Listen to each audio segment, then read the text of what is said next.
Good evening সবাইকে। আজকে যে ভ্যাকেন্সিটা নিয়ে কথা বলছি সেটা হচ্ছে হিন্দুস্তান পেট্রোলিয়াম কর্পোরেশন লিমিটেডের থেকে। এরা একটা 105 পৃষ্ঠার একটা নোটিশ জারি করেছে।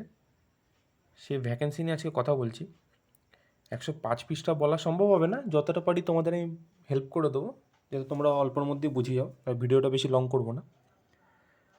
এর যে অ্যাপ্লিকেশান, যে অনলাইন অ্যাপ্লিকেশান, সেটা কিন্তু অলরেডি স্টার্ট হয়ে গেছে। সেটা হচ্ছে 25শে ফেব্রুয়ারির থেকে। আর তোমাদের যে লাস্ট ডেট আছে অনলাইনের, সেটা হচ্ছে 25শে মার্চ। আমি কিছু এর পজিশন সম্পর্কে বলে দিই আর কোয়ালিফিকেশান সম্পর্কে। প্রথমটা হচ্ছে জুনিয়র এক্সিকিউটিভ আছে, তা তোমার পে স্কেল আছে কিন্তু 30,000 থেকে 1,20,000-এর মধ্যে।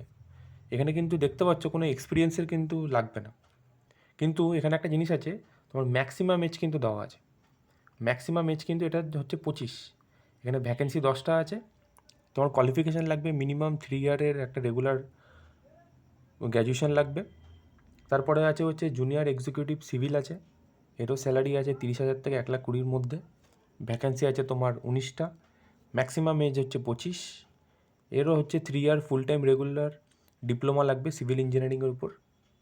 তারপরে আছে হচ্ছে জুনিয়র এক্সিকিউটিভ মেকানিক্যাল, এরও স্যালারি আছে সেম 30,000 থেকে 1,20,000।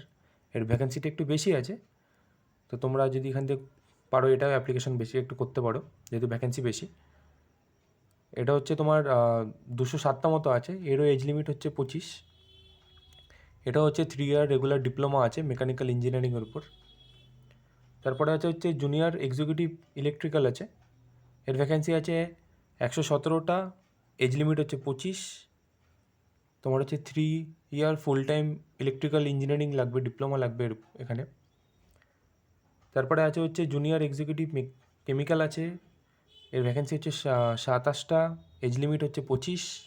এখানে কেমিক্যাল ইঞ্জিনিয়ারিংয়ের উপর ডিপ্লোমা লাগবে 3 ইয়ারের। তারপরে হচ্ছে junior executive quality control, vacancy হচ্ছে 12টা, এজ লিমিট হচ্ছে 25। এখানে বিএসসি কেমিস্ট্রি নিয়ে তুমি যদি পড়াশোনা করে থাকো তাহলে এটা অ্যাপ্লাই করতে পারবে। তারপরে হচ্ছে জুনিয়র এক্সিকিউটিভ এইচআর, এরও স্যালারি সেম আছে 30,000 থেকে 1,20,000। এর ভ্যাকেন্সি একটু কম আছে 5টা, এজ লিমিট হচ্ছে 25। তুমি যদি রেগুলার বিবিএ করে থাকো বা বিএমএস যদি করে থাকো এইচআর স্পেশালাইজেশনে, তাহলে তুমি অ্যাপ্লাই করতে পারবে। তারপরে হচ্ছে junior executive fire and safety, এর ভ্যাকেন্সি আছে 16টা, এজ লিমিট হচ্ছে 25। তুমি সায়েন্সের যে কোনো ব্যাকগ্রাউন্ড থেকে হও, মানে সায়েন্স নিয়ে যদি তুমি গ্র্যাজুয়েশন করে থাকো আর তুমি সাথে যদি ডিপ্লোমা করে থাকো ফায়ার অ্যান্ড সেফটি নিয়ে, তাহলে তুমি এটা অ্যাপ্লিকেশন করতে পারবে। আর একটা ভ্যালিড হেভি ভেহিক্যাল ড্রাইভিং লাইসেন্সও লাগবে। তারপরে হচ্ছে মেকানিক্যাল ইঞ্জিনিয়ারিং, এর স্যালারি আছে হচ্ছে 50,000 থেকে 1,60,000-এর মধ্যে। ভ্যাকেন্সি আছে হচ্ছে 72টা, এজ লিমিট সেম আছে 25।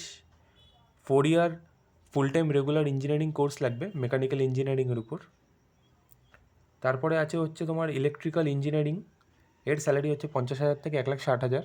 ভ্যাকেন্সি আছে হচ্ছে 37টা। এখানেও হচ্ছে ইলেকট্রিক্যাল ইঞ্জিনিয়ারিং 4 ইয়ারের রেগুলার ইঞ্জিনিয়ারিং কোর্সের উপর। তারপরে হচ্ছে সিভিল ইঞ্জিনিয়ার, এরও স্যালারি 50 থেকে 1,60,000-এর মধ্যে। ভ্যাকেন্সি আছে 17টা, এজ লিমিটও সেম আছে 25। এটা হচ্ছে 4 year full time regular engineering course লাগবে সিভিল ইঞ্জিনিয়ারিংয়ের উপর।